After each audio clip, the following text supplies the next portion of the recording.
प्रचार के आखिरी दिन बसपा प्रत्याशी ने किया रोड शो, उमड़ा हुजूम। आप देख सकते हैं वीडियो की तस्वीरों में। आपको बता दें कि उत्तर प्रदेश में 9 विधानसभा की सीटों पर 20 नवंबर को वोट डाले जाएंगे। ऐसे में 18 तारीख को चुनाव प्रचार का आखिरी दिन था। उसी दिन बसपा प्रत्याशी ने रोड शो किया। देखिए, आप देख सकते हैं बाइक रैली निकाली, जो आप वीडियो की तस्वीरों में देख पा रहे होंगे।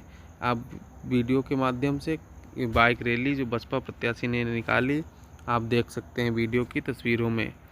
हम आपको दिखाने की कोशिश कर रहे हैं। और साथियों, अगर वीडियो पर आप और हमारे चैनल पर नए हो तो आप ज़रूर चैनल को ज़रूर सब्सक्राइब कर लीजिएगा। वीडियो एक कटेरी का है, जहां से अमित वर्मा के ने अपने समर्थन में जनता से वोटों की अपील की। 20 नवंबर को आपको बता दें कि उत्तर प्रदेश की 9 विधानसभा की सीटों पर वोट डाले जाएंगे। ऐसे में प्रचार के आखिरी दिन बसपा प्रत्याशी ने बाइक रैली निकाली।